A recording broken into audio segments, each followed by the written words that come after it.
이 시간 말씀 요한복음 11장 38절에서 44절까지의 말씀, 신약 166쪽쯤에 있습니다.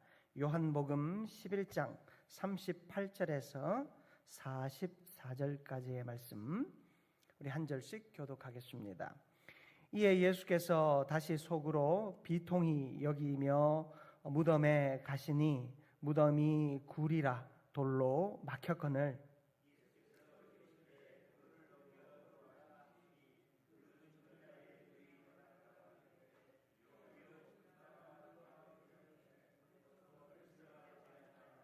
예수께서 이르시되 내 말이 네가 믿으면 하나님의 영광을 보리라 하지 아니하였느냐 하시니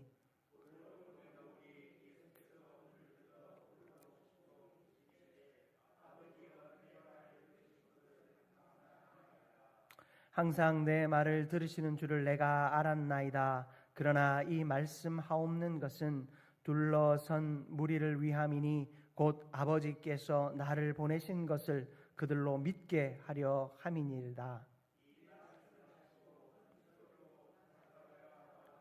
함께 읽습니다. 죽은 자가 수족을 배로 동인 채로 나오는데 그 얼굴은 수건에 쌓였더라. 예수께서 이르시되 풀어놓아 다니게 하라 하시니라. 아멘. 할렐루야. 아멘. 우리 수요 생기예배에 나오신 여러분을 환영하며 축복합니다. 우리 서로 바라보면서 이렇게 인사 한번 나눴으면 좋겠습니다. 잘 오셨습니다. 네. 한 번 더 인사 나눌까요? 주님은 우리의 부활의 능력이 되십니다. 아멘. 오늘 말씀을 통하여서 주님의 부활이 우리의 삶에 큰 능력이 될 수 있기를 주님의 이름으로 축복합니다. 여러분, 1945년 이 소련의 점령하에 있던 이 동유럽에서 기독교 신앙을 지킨다라고 하는 것은 생명을 거는 일이었습니다. 루마니아의 목회자였던 리처드 범브란트라고 하는 사람이 있었는데요. 이 사람은 공산주의 정권이 기독교를 말살하려고 하는 그때에도 믿음을 굳게 지키기 위해 했었습니다. 그는 원래 공산주의에 심취해 있던 사람이었고 젊은 시절을 그 공산주의를 위해 살아갔던 사람이었습니다. 그러나 한 목수의 전도로 그가 예수를 믿게 되었고 목회자가 되었습니다. 그는 이 공산주의 정권과 싸워 이기기 위해서 이 루마니아의 지하교회를 섬기고 복음을 전하는 일에 최선을 다했습니다. 그러다가 결국 당국에 체포가 되어서 14년 동안 감옥에서 고문과 또 여러 질고를 당하며 그 시간들을 견뎌내었습니다. 그러다가 그가 감옥에 있던 그 14년의 시간을 보내고 그가 출소하였는데요. 그는 그때까지도 자신의 신앙을 절대 포기하지 않았습니다. 너무나도 큰 고통과 어려움에 그 직면했음에도 불구하고 그의 육체가 그 고문으로 너무나도 병이 들고 아팠음에도 불구하고 그는 신앙을 포기하지 않았습니다. 그리고 그가 돌아와서 사람들 앞에서 이렇게 고백합니다. 예수님의 부활이 내 안에 살아 있었기에 나는 죽음을 두려워하지 않았습니다. 당신이 어떻게 그 고문과 그 고된 시간을 이겨낼 수 있었습니까? 물었을 때 내 안에 예수 그리스도의 부활이 살아 있었습니다. 예수께서 내 안에 살아 계셨고 그 부활의 능력이 내 안에 있었으므로 나는 결코 믿음을 포기할 수 없었습니다. 여러분, 진짜는 진짜를 압니다. 그러므로 그 진짜를 알기에 포기할 수 없는 것입니다. 내가 믿는 것이 의심스럽고 내가 가진 것이 가짜라고 생각이 들면 언제고 포기할 것입니다. 그러나 진짜를 그는 가지고 있었기에 포기할 수 없었습니다. 예수 그리스도의 부활이 그의 삶에 온전히 살아 있었기에 그는 믿음을 결코 포기할 수 없었던 것입니다. 오늘 우리가 읽은 본문 말씀에도 이 절망의 순간이 너무나도 뿌리 깊게 펼쳐져 있습니다. 나사로가 죽은 지 나흘이나 이미 지났습니다. 부패가 시작되었고 무덤 문은 굳게 닫혔습니다. 그런데 예수님께서 요한복음 11장 40절에서 무엇라 말씀하십니까? 네가 믿으면 무엇을 보리라? 하나님의 영광을 보리라. 모든 증거가 불가능을 이야기합니다. 모든 증거가 완전한 죽음을 이야기하고 모든 증거가 다시는 부활이 일어나지 않을 것을 증거하고 증명하고 있습니다. 그런 때에도 주님께서는 말씀하십니다. 네가 믿으면 하나님의 영광을 보리라. 사람들은 부활의 소식을 들었지만 그 소식이 현실이 되리라 믿지 않았습니다. 그러나 예수님은 그 부활의 소식이 진짜임을 우리에게 보여주셨습니다. 여러분, 예수님은 단순히 위로자가 아닙니다. 예수님은 생명의 주관자인 줄 믿습니다. 예수님께서 마리아와 마르다를 위로하기 위해서, 죽은 오빠를 슬퍼하는 그 마르다와 마리아를 위로하기 위해서, 야, 네가 믿으면 하나님의 영광을 볼 거야 말씀하신 게 아닙니다. 예수님이 노력했는데 나사로가 살아나지 않았다고 하더라도, 야, 네가 믿음이 좀 있었으면 살아났을 텐데 하고 예수님이 은근슬쩍 물러서려고 이렇게 말씀하신 것이 아니었습니다. 거짓말이라도 네 마음에 좀 평안이 찾아온다면 내가 무슨 말이라도 해주겠다는 심정으로 이렇게 위로의 말로, 위로자로 그에게 다가오신 것이 아니었습니다. 예수님은 위로할 마음이 전혀 없으셨습니다. 여러분, 예수님께서 그저 입으로 위로하실 것 같았으면 벌써 찾아오셨겠죠. 그러나 예수님은 위로할 마음이 하나도 없었습니다. 예수님의 마음은 무엇입니까? 이들에게 부활을 보여주기 위함이었습니다. 예수님께서는 부활을 이야기했고 그들은 부활의 이야기를 들었습니다. 부활의 소식은 들었습니다. 부활의 소문은 들었습니다. 그러나 그 부활이 그 삶에서 증거가 되는 일은 아직 경험하지 못했던 거예요. 기대함으로 그 일이 일어날 것을 바라며 있었던 것도 아니었습니다. 그들의 마음에는 이미 그 부활의 소식이, 그 부활의 사실이 되는, 부활의 증거가 되는 일을 믿을 마음조차도 없었습니다. 그러하였기에 주님은 시간을 지체하면서 그들에게 부활의 소식이, 부활의 증거가 되게 하셨습니다. 오늘 주보는 잘못 나가 있는데요, 여러분, 오늘 말씀의 제목이 뭐냐면 부활의 소식이 부활의 증거로입니다. 여러분, 주님은 우리에게 이 부활이 경험되기를 원하십니다. 우리의 삶에서 이 부활이 증거로 나타나기를 원하십니다. 리처드 범브란트가 지하교회를 이끌면서 그 교회를 지키기 위하여, 복음을 지키기 위하여 애쓴 이유는 감옥에서 그 고문과 그 처절한 옥고를 치르면서 그가 이겨낼 수 있었던 결정적인 이유는 그의 마음 가운데 부활이 살아있었기 때문에, 그의 마음 가운데 부활이 역사하고 있었기에 그는 결코 포기할 수 없었던 것입니다. 주님은 우리에게 그 부활이 우리의 삶의 증거가 되며 또한 그 부활을 경험하기를 원하십니다. 오늘 말씀을 통해 그 부활을 맛보는 우리 모두가 되기를 주님의 이름으로 축복합니다. 먼저 여러분, 우리는 의심을 뛰어넘어 믿음을 보여야 합니다. 여러분, 불가능의 증거가 가득한 이 땅에서, 불가능의 증거가 가득한 내 삶의 자리에서, 불가능의 증거가 가득한 이 교회, 믿음의 현장에서 우리는 의심을 뛰어넘어 믿음을 나타내 보여야 합니다. 요한복음 11장 39절, 우리가 읽었던 39절의 말씀을 보면 예수님께서 나사로의 무덤 앞에 섰을 때 마르다는 뭐라고 말합니까? 주여, 죽은 지 며칠이나 되었다고요? 나흘이나 되었음에 벌써 뭐가 난다고요? 냄새가 나나이다. 이 마르다의 말에는 인간적인 한계와 의심이 담겨 있습니다. 마르다는 예수님 앞에서 이미 선을 긋고 있습니다. 예수님이시라도, 당신이시라도, 아무리 우리를 사랑하시는 당신이시라도 지금 이 일은 해결하실 수가 없습니다. 이미 끝났습니다. 시쳇말로 이미 요단강 건넜습니다.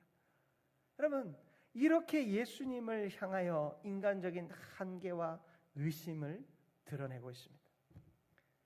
여러분, 나사로의 부활은 아무도 상상할 수 없는 일이었습니다. 그러나 예수님은 무엇라 말씀하셨습니까? 네가 믿으면 하나님의 영광을 보리라.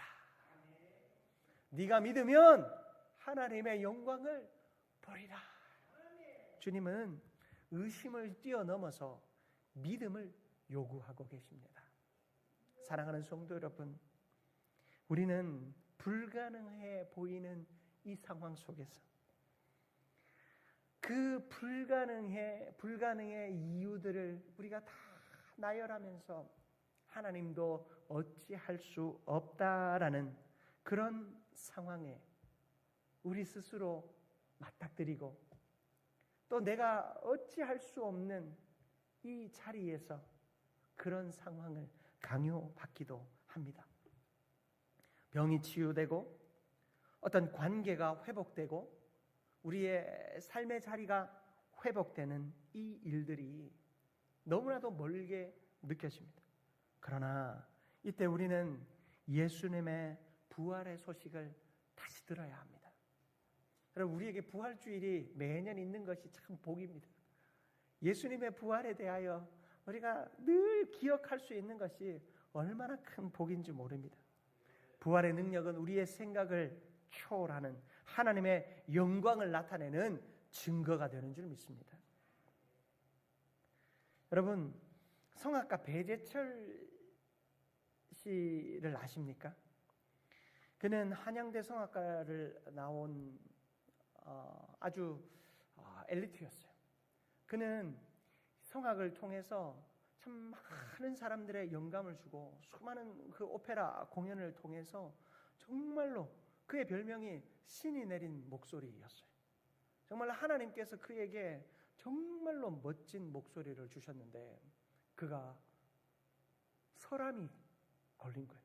아시죠? 혀에 암이 온 거예요. 그래서 혀의 대부분을 잘라내야만 했어요. 그가 이 배재철 씨가 수술하는 장면이 이제 공영방송 다큐멘터리에서 찍혔어요. 여러분 아마 인터넷에 찾아보시면 그 다큐멘터리가 있어요. 저도 그 다큐멘터리를 보면서 참 눈물을 많이 흘렸습니다. 저는 배재철 씨에 대해서 몰랐는데 우연히 TV에서 그 다큐멘터리를 보고 참 하나님이 역사하시는 것을 보게 되었어요. 배재철 씨가 수술하는 장면을 이 PD가 들어가서 이제 찍는 거예요. 이제 의사 선생님이 이 수술을 하면서 배재철 씨에게 이야기합니다. 이제 이 혀를 잘라내고 나면 당신은 이제 더 이상 노래할 수도 없고 말을 하지도 못할 수도 있습니다. 마지막으로 하고 싶은 이야기가 있습니까? 라고 물었어요. 그러자 그는 아무 말 없이 자기가 할 수 있는 마지막 소리를 내요. 그 암에 걸린 그 혀로, 그 입으로 주 하나님 지으신 모든 세계, 이 찬양을 끝까지 부르는데요. 얼마나 은혜가 되는지 몰라요. 하나님을 찬양하고 또 그 하나님이 지으신 세계를 이 찬양하는데 여러분 마지막으로 찬양하는 거잖아요. 더 이상 정말로 하나님께서 주신 목소리였지만 그는 그 목소리로 더 이상 찬양할 수 없음이 얼마나 마음이 아팠겠어요. 그런 그가 그렇게 하나님께 찬양하고 이제 됐습니다. 수술해 주십시오 하고 수술에 들어가게 돼요. 그리고 몇 년 후에 여러분, 그는 어떻게 된 줄 아십니까? 그는 성악의 자리에 복귀하게 됩니다. 혀의 대부분을 잘라냈고 아무도 그가 노래할 수 없는 것은 100% 사실이에요. 여러분, 우리같이 혀가 다 붙어있는 사람도 그렇게 노래하는 것이 어려운데 이 혀의 대부분을 잘라낸 그 사람이 노래한다? 아니, 말이라도 제대로 할 수 없을 것이다 이야기했는데 하나님은 그에게 치유의 능력을 주셨어요. 혀가 더 생긴 것도 아니에요. 그런데 그는 그때와는 다른 모습이겠지만 그는 찬양하게 돼요. 네. 하나님께서 그를 통하여 지금도 영광 받으시고 계세요. 유튜브에 배재칠 씨를 쳐보시면 지금도 찬양하는 모습들. 네. 우리 기독교 방송에 새롭게 하소서에도 출연하셔서 그 간증들을 하는데 참 하나님의 역사가 놀랍더라고요. 그는 하나님 앞에서 기적적으로 노래할 수 있었는데요. 그는 그냥 갑자기 노래하게 된 것이 아니었어요. 소리도 낼 수 없고 발음도 제대로 할 수 없는 그 혀로 처음부터 다시 노래를 연습하기 시작했어요. 내가 노래를 잘 할 줄 모르던 그 시절을 떠올리면서 하나님께서 자신의 삶에 역사하셨던 그때의 그 시간들을 돌아보며 연습하기 시작했어요. 피나는 연습 끝에 그는 비로소 찬양할 수 있게 되었어요. 그가 하나님 앞에서 찬양할 수 있었던 결정적인 이유는 바로 예수 그리스도 자기 안에 살아계심을 믿었기 때문입니다. 예수 그리스도의 부활이 그의 삶을 온전히 통치하고 있었기에 그는 불가능을 넘어 역사하실 그 하나님을 바라보고 찬양하였던 것입니다. 하나님은 그를 통하여 지금도 영광 받으십니다. 여러분, 우리는 인생의 절망의 순간을 만납니다. 모든 것이 끝난 것처럼 보일 때 주님은 모든 것을 새롭게 시작하는 분인 줄 믿습니다. 나사로가 죽었어요. 살아날 수 있는 어떠한 소망도 없습니다. 그런데요, 여러분, 하나님의 놀라운 역사는 너무나도 하나님의 그 역사는 우리에게 얼마나 큰 소망을 주는지 몰라요. 예수님께서 십자가에 달려 죽으시고 무덤에 들어가셨지만 사흘 만에 다시 살아나심으로 우리에게 부활의 참 소망이 되어 주셨습니다. 우리는 그 부활의 증거를 내 삶을 통하여 믿어야 하는 줄 믿습니다. 내 인생이 하나님 안에서 부활의 증거가 되어야 할 줄 믿습니다. 여러분, 제가 말을 참 잘하죠. 잘 못하네요. 여러분, 저도 혀를 수술했어요. 모르셨죠? 네. 제가 부교육자 생활을 하면서 참 어마어마한 스트레스 속에서 힘들었던 적이 있습니다. 혀에 뭔가 딱딱한 것이 생기기 시작하더라고요. 그래서 제 혀에 제 엄지손가락만한 길이에 하얀 덩어리들이 생기기 시작했어요. 처음에는 뭐 그런가 보다, 이빨을 더 잘 닦아야지 하면서도 혀를 열심히 닦았습니다. 그런데 그러면 그럴수록 그것이 더 딱딱해지고 굳어지는 거예요. 그래서 이비인후과에 가서 의뢰를 했더니 큰 병원에 가보래요. 그래서 큰 병원에 가서 이제 수술을 했습니다. 수술을 하고 조직 검사를 했더니 다행히 암은 아니었어요. 보통 이제 담배를 많이 피는 분이 이런 일이 있다는데 저는 담배는 안 피웠습니다. 그런데 이 스트레스 요인으로 그렇게 되었대요. 말을 또 그 교회에서 저는 이제 교회를 나왔으니까 이제 말씀드립니다. 거기서는 제가 목회가 스트레스가 많이 돼가지고 이렇게 아팠습니다. 말을 못 하잖아요. 말할 수 없어서 이 수술을 받고 이만큼 되는 걸 잘라냈어요. 제 혀에 이만큼 잘라내고 나서 그걸 꿰맸는데요. 꿰맸으면 한 달 정도 말을 안 하고 회복을 해야 되는데 교회에다가는 말을 못 하고 그냥 그 꿰맨 채로 설교도 하고 강의도 하고 신방도 다니며 살았던 거예요. 그랬더니 그 꿰맸던 것들이 다 터져버렸어요. 그 터지면서 그것이 아물어가지고요. 지금 사실은 처음 고백합니다. 여러분, 제 혀의 한 절반 정도는 감각이 없어요. 저는 맛도 제대로 못 느낄 줄 알았거든요. 왜냐하면 여러분 초등학교 때 배운 적 있지 않으세요? 혀의 어떤 부분은 뭐 감각에서 뭐 통각을 느끼는 데가 있고 뭐 단맛을 느끼는 거 있고, 여러분 그거 도시 괴담인 거 아세요? 한 학자가 잘못 연구해서 그런 거고 지금은 그게 아니라는 걸 다 알고 있습니다. 저는 이상하게 혀를 수술하고 한 절반 정도 감각이 없는데 맛은 다 느껴지는 걸 보면 그거 다 거짓말이에요. 여러분, 저는 맛도 느끼고 말도 잘합니다. 근데 혀에 사실 한 절반 정도 감각이 없어서 늘 이제 컨디션이 나빠지면 이 혀에 이 딱딱한 느낌이 있어요.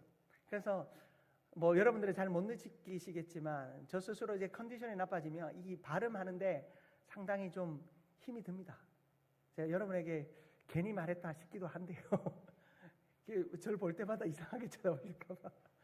그런데 여러분, 저는 찬양하는 거나 말하는 거나 여러분들은 하나도 이상하게 느껴지지 않으시죠? 제가 혀를 수술하고 그때는 그게 믿음이라고 생각했어요. 내가 수술하고 아프지만 그래도 내 할 일을 하는 거, 교회에다 이야기하고 한 달을 휴직을 하는 건 그건 어림도 없는 이야기라고 생각하며 그게 믿음이라 생각하면서 그 시간을 보냈어요. 오히려 그것 때문에 회복이 더 더뎌졌고 어쩌면 그것 때문인지 모르겠지만 혀의 감각을 아직까지 되찾지 못했어요. 그런데요, 여러분, 하나님께서 제가 기도할 때 하나님께서 나를 목회자로 세우셨는데 하나님, 이 혀의 이 모양으로 하나님의 말씀을 전하지 못하면 안 되지 않겠습니까? 하나님, 나를 사용해 주십시오. 그렇게 기도했어요. 하나님께서 한순간도 제가 이런 혀로 설교 못하게 하신 적이 없고 하나님께서 오히려 더 제 삶에 또 이 교회 가운데 은혜를 주심을 저는 확신합니다. 여러분, 사람의 약함을 이용하는 것은 사탄밖에 없어요. 사탄은 우리의 약함을 핑계거리로 삼게 합니다. 그래서 나는 이것도 못하고 저것도 못한다라고 말하게 합니다. 그러나 여러분, 하나님은 우리의 약함 그 어느 것도 장애물이라 말씀하지 않습니다. 하나님은 우리의 약한 모든 부분을 오히려 하나님의 강점으로 사용하시는 분이십니다. 우리에게 믿음이 있으면 그 어떤 것도 우리 인생의 장애가 될 수 없습니다. 사랑하는 성도 여러분, 우리는 우리의 삶을 통하여 부활을 체험하며 사는 자입니다. 저는 제 혀가 예수님의 부활의 능력이라 생각합니다. 아마 제가 한 번씩 풀어내겠지만 저는 머리도 다쳐서 수술한 적이 있고, 여러분, 제 삶에 참 너무나도 많은 고난과 고초들이 있었습니다. 그러나 어느 것 하나도 하나님은 그것을 통해서 제 삶의 걸림돌이 되게 하지 않으셨어요. 하나님은 그 모든 것들을 내 삶의 좋은 징검다리가 되게 하셨어요. 하나님은 우리의 모든 자리에 이런 일은 목사님에게만 있는 것이다. 아닙니다.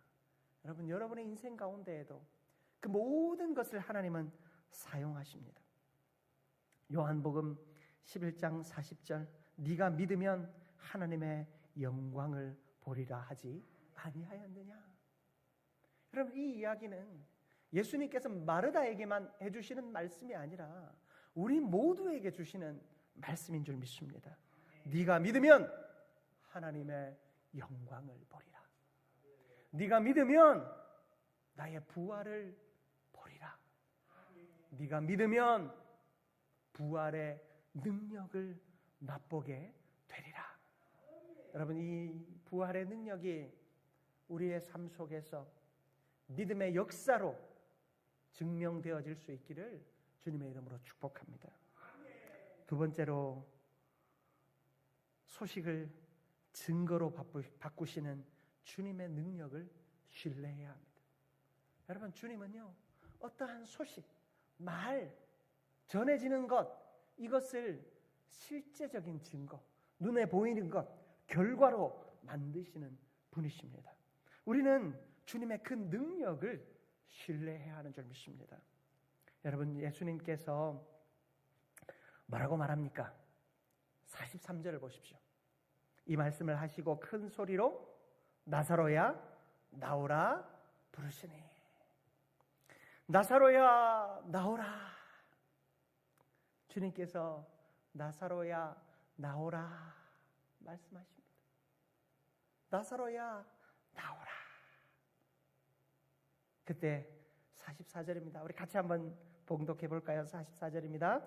죽은 자가 수족을 배로 동인 채로 나오는데 그 얼굴은 수건에 쌓였더라. 예수께서 이르시되 풀어놓아 다니게 하라 하시니라. 아멘. 여러분, 여기에 나사로가 수족을 배로 동인 채로 나오는데 라고 말씀하지 않으셨어요. 말씀은 분명한 강조점이 있습니다. 누가요?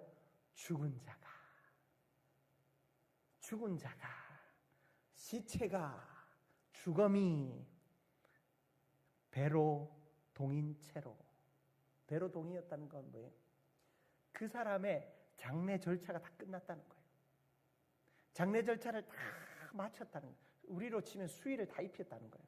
모든 장례가 절차가 끝난 시체가 나왔다는 거예요.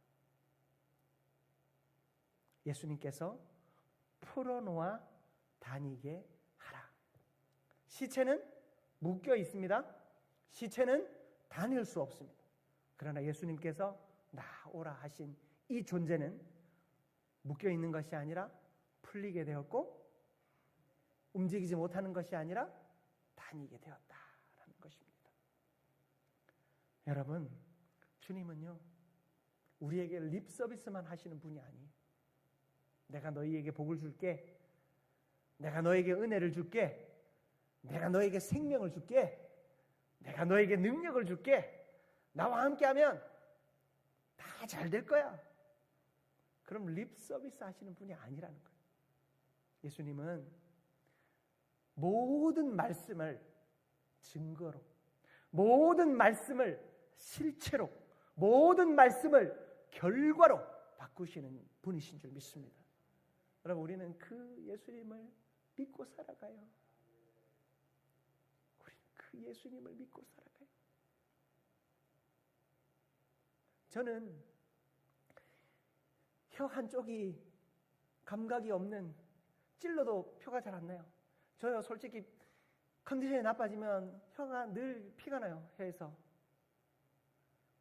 그런데 여러분, 저는 이 모습을 보면서 매일 하나님 앞에 이 설교단에 설 때마다 하나님의 기적을 경험합니다.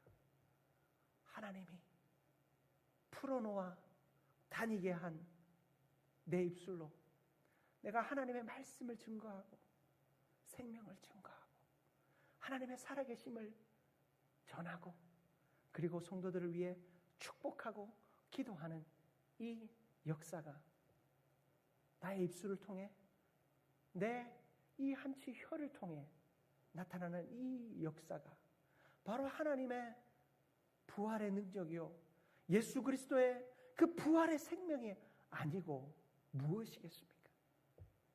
사랑하는 성도 여러분, 하나님은 우리의 삶을 통해 역사하십니다. 우리의 삶이 하나님의 말씀의 증거가 되게 하십니다. 여러분, 그 증거가 우리 모두의 삶 속에서 나타날 수 있기를 축복합니다. 아니, 이미 나타나고 계신데 아직 깨닫고 계시지 못하다면 깨닫게 되는 저와 여러분들 되시기를 축복합니다. 여러분, 하나님은, 예수님은 소식을 증거로 바꾸시는 분이십니다. 부활의 소식을 부활의 증거로 바꾸시는 분이십니다. 그 주님의 능력을 신뢰하시기를 바랍니다. 베드로가 육체의 가시를 가지고 있었습니다. 그것이 안질인지 눈의 질병인지 곱추 몸의 질병인지 어떠한 질병이었든 그는 그것이 복음의 걸림돌이 된다 생각했습니다. 장벽이 된다 생각했습니다. 그것 때문에 될 일이 안 된다 생각했습니다. 주님 앞에 목숨 걸고 3번이나 기도했습니다. 그저 하나님 고쳐주세요 1번, 하나님 고쳐주세요 2번, 하나님 고쳐주세요 3번, 이렇게 기도하는 것이 아니라 정말로 자신의 목숨과 바꿀 정도로 간절하게 하나님 앞에 엎드려 기도했습니다. 주님께서는 내 은혜가 내게 족하다 말씀하십니다. 그것이 바로 내가 너에게 준 은혜다 이야기하십니다. 바울은 거기서 부활의 능력을 맛보았습니다. 자신의 몸은 하나도 고쳐지지 않았지만 이것이 오히려 복음의 장애물이 아니라 복음의 능력이 되는구나. 나의 이 약함을 통해서 하나님이 더 역사하게 하시는구나 깨닫게 된 것입니다. 제가 언젠가 조영기 목사님의 이야기를 드린 적이 있죠. 조영기 목사님이 지금은 돌아가셨지만 그분이 파킨슨씨 병이 들었잖아요. 온몸의 근육이 점점 기능을 잃어가는 병입니다. 조영기 목사님이 어떤 분이십니까? 전 세계를 돌아다니면서 기도하는 자마다, 손을 대는 자마다 안전뱅이가 일어나고 눈먼 자가 눈을 뜨고 벙어리가 말을 하며 정말로 놀라운 기적들이 그의 손끝을 통해서 나타났어요. 그런데 어느 날 자기가 파킨슨씨 병을 진단을 받은 거예요. 하나님 앞에 목숨을 걸고 기도했는데 아무리 기도해도 기도가 안 되는 거예요. 응답이 안 되는 거예요. 자기가 기도할 때는 수많은 사람이 살아났는데 내가 나를 위해서 기도할 때는 하나님이 응답하지 않는 거예요. 어느 날부터 조영기 목사님 설교가 사라졌어요. 왠 줄 아세요? 자신이 설교할 수 없는 거예요. 지금까지 내가 살았던 삶이 가짜였는가? 나에게 능력이 사라졌는가? 하나님이 나와 함께 계시지 않는가? 순식간에 몰아치는 그 의심 앞에서 설교를 할 수 없는 거예요.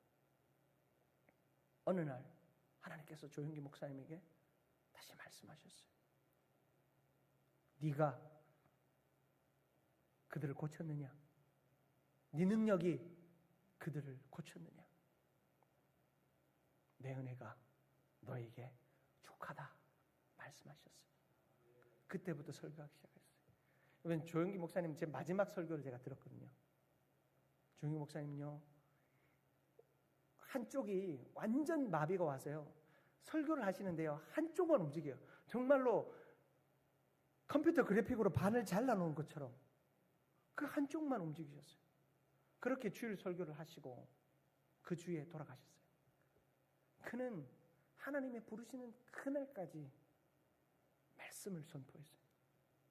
자신의 육체의 질병, 그 연약함, 그 모든 것을 떠나서 넘어서서 역사하시는 부활을, 예수 그리스도의 부활을 그의 삶에서 체험했기 때문에 그는 자신의 몸의 장애가 더 이상 어떤 방해물이 되지 않았다는 것입니다. 사랑하는 성도 여러분, 부활을 믿으십니까? 그렇다면 여러분의 삶에서 그 부활의 증거를 맛보실 수 있기를 축복합니다. 여러분의 삶에, 여러분들의 인생에 그 함께한 사람들의 삶에, 여러분들의 인생의 자리에, 교회에, 섬김의 자리에 저것만 없어졌으면, 저것만 사라지면, 저것만 고쳐지면 내가 좀 더 나아질 텐데 여겨지는 것들이 있습니까? 여러분, 그것이 어쩌면 여러분에게 하나님께서 안겨주신 부활의 증거가 아닐까요? 하나님 안에서 그 부활의 증거를 찾고 그 부활의 증거가 내 믿음의 증거가 될 수 있는 은혜가 있기를 축복합니다. 하나님은 신실하신 분이십니다. 하나님은 변함이 없으신 분이십니다. 하나님은 실수가 없으신 분이십니다. 하나님은 실수로 일하시는 분이 아니십니다. 하나님은 모든 일을 하나님의 계획과 놀라운 섭리 속에 이루시는 분이십니다. 그러므로 여러분의 삶을 하나님께 온전히 내어 맡기며 부활의 증거가 되는 인생 되기를 주님의 이름으로 축복합니다.